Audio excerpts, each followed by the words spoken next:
So let's throw commodities into the entire conversation as we wrap up the fifth month in the year of 2018. Adim Okwesa is one of the research analysts from Financial Derivatives and is live here in the studios here in Lagos. It's good to have you. Morning. This is the first time in about 2 weeks we're getting together. So it's nice to be here. Nice to be here. As a final day, what are the burning economic issues? I'm sure oil prices sweet, and this is one of the best months ever. Yes, indeed. It touched 80. It touched $80 per barrel, like you mentioned earlier in the program. But I think right now, OPEC is still trying to assess the impact of the sanctions on Iran to determine the supply response. So right now, oil prices have declined a bit, but they're still at a very comfortable level. Yeah, I saw 77.26 per barrel early this morning.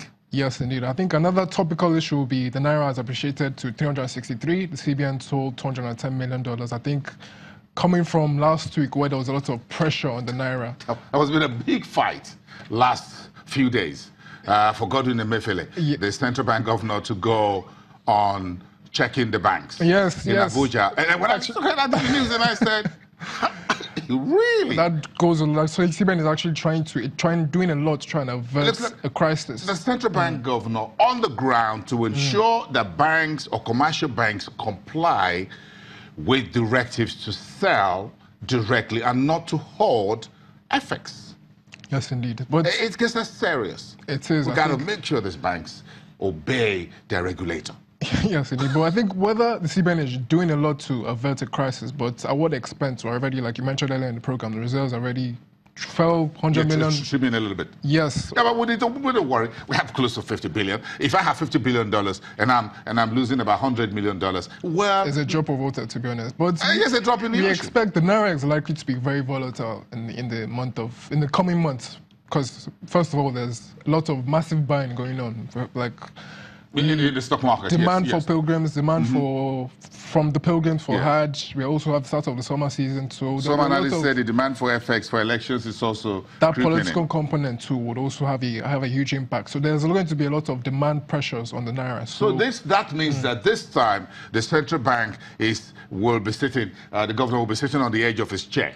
Yes, because indeed. It looks like now the hot weather is here for him and his team. Yes, indeed. The Naira is going to be very volatile in the coming months. So that's not, but it's natural of exchange rate markets. Like volatility is a common characteristic. So it's nothing to fret about, really. Oil price is also volatile. Exactly, yes. Oil price is still volatile. But you think we're still comfortable at 77 within our projections for 2018 budget, even though we don't have it as a legal document for now to implement? Yes, indeed. I think it's about close to almost 60% higher than the budget benchmark. So we have significant headroom on that aspect. Another burning issue will be the price of egusi. The price of egusi has spiked over 100% in the retail market largely because of the herdsmen crisis. I think the month of May was, should I say, mixed for domestic commodity prices. I think the first half of the month was fairly good, but the second half of the month, we've seen commodity prices inch up. You're speaking to item number 4 on the screen right now, isn't it? Yes, and that's the price. The price of egusi, what do you call it, melon seed? Melon seed, but most people confuse watermelon for melon seed. I, for one, confused melon seed for when I was much younger. They're cousins. You just eat one fresh. Yes. And all that, let's say.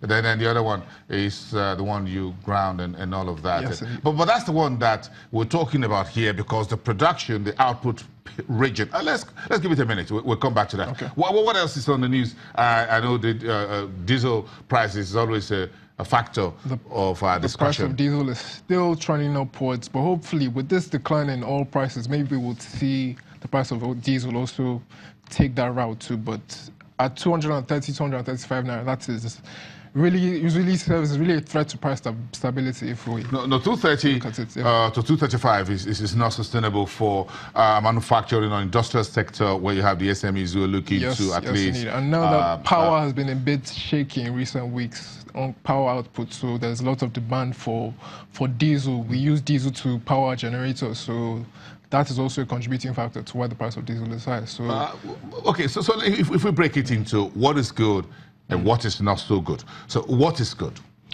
Well, good oil prices are at a very comfortable level. The pressure on the Naira has been averted. On the bad news aspect, the price of some very important retail commodity prices, tomatoes, the price of tomatoes has gone up over 76% to as much as 15,000 naira from 8,500 naira just a few weeks ago. So if you add that to the price of the melon seed rising and tomato prices also rising, Yes. It's making for bad news for my lunch time. Yes, tomato is a very common ingredient. It's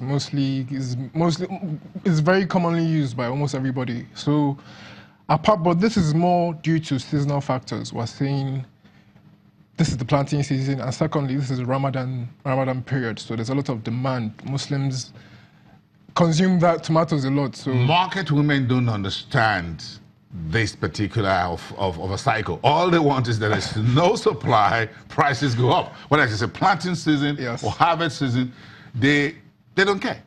But they just want to see price maximization, or what they call private profit maximization. So whatever it is, you and I have to figure it out from speaking econometrics and what have you here. And what else is not so good in the commodities market this week?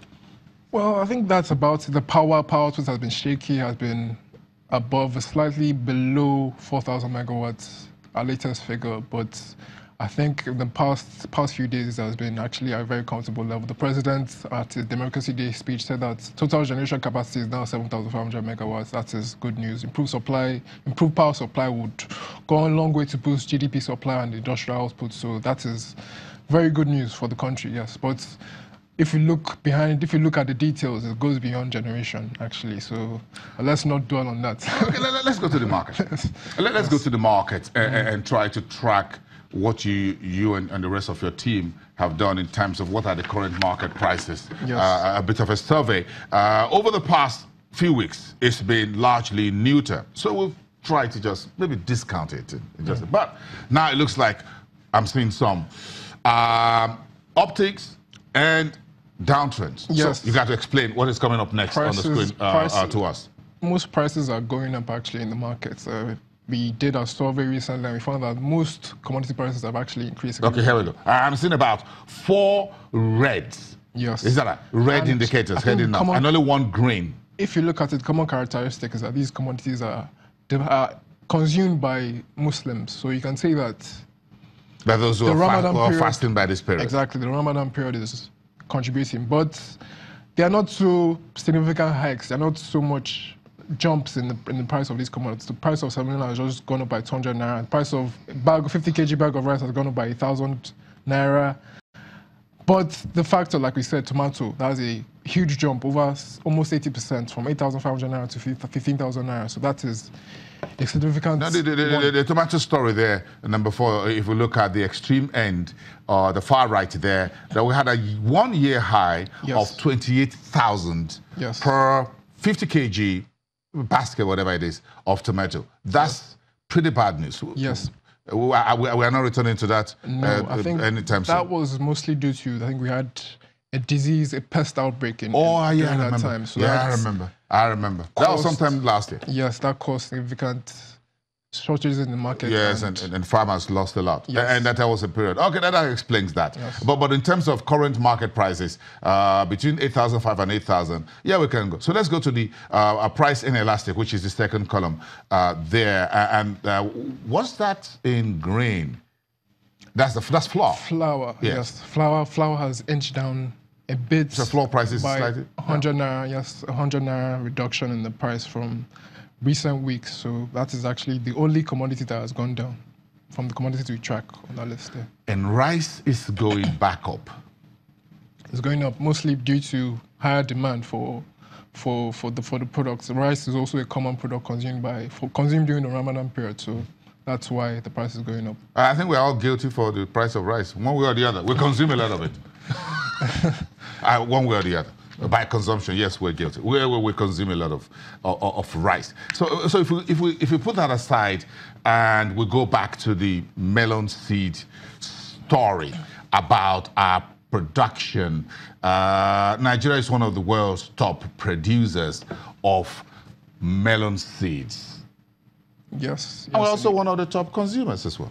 Yes, indeed. It's produced by only a handful of countries, mostly African nations, because they don't eat egusi soup in Europe or America. It's mostly in Africa that egusi. Except you are in Nigeria in diaspora. That's correct. That's correct. So egusi is mostly consumed in Africa, but the price of egusi has gone up astronomically because of we're seeing significant supply scarcity in Benue State. Benue State is the largest producer of egusi, melon seed. So as a result of this herdsman farmer crisis, a lot of farmers have been displaced. The herders, yes, and the farmers. A lot of farmers have been displaced. And also, beyond the retail level, we're also seeing the same effects on sorghum, the price of sorghum. Sorghum is a grain consumed mostly by brewers.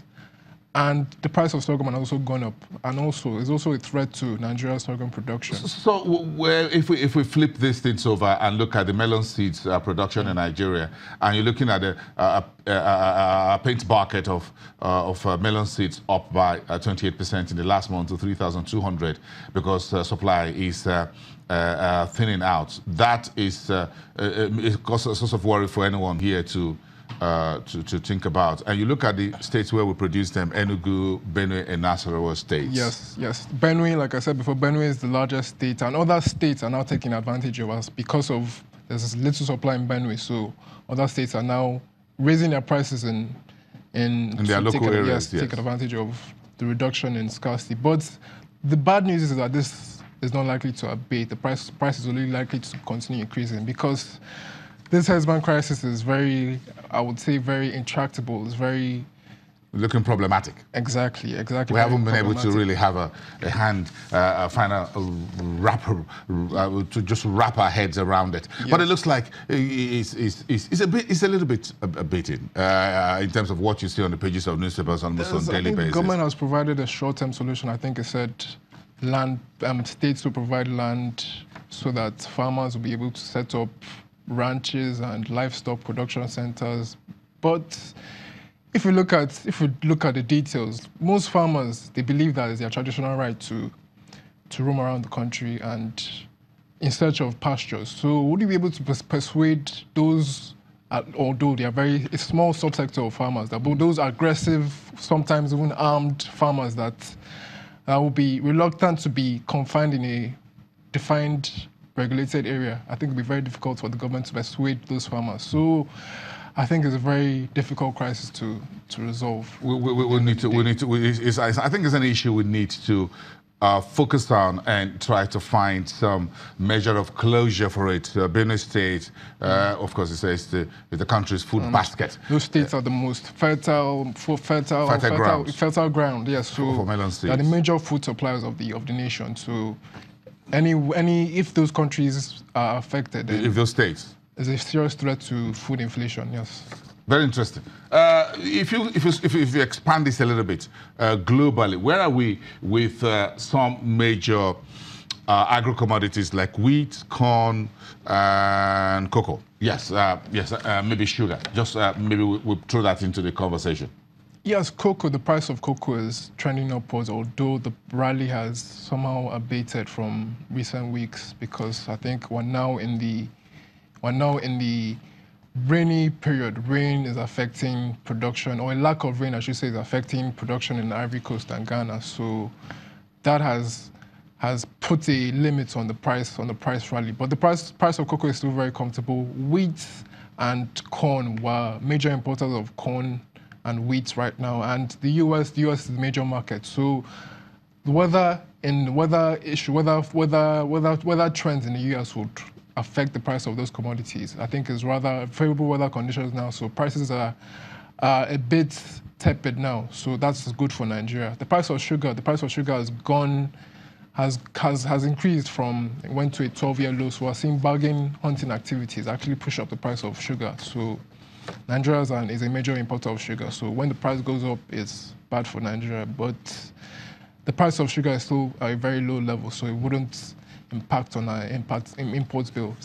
For now. Yes. Okay. When we get together again, I'm sure we'll be discussing what the outlook is for commodities markets in Nigeria for the month of June. Then we're half year into the current period. Thank you very much. Thank you. Adim Okwesa, one of the research analysts at Financial Derivatives Company. And let's come back after the break and we'll go back to the marketplace. We have a very important, multifaceted market watch discussion when the show returns into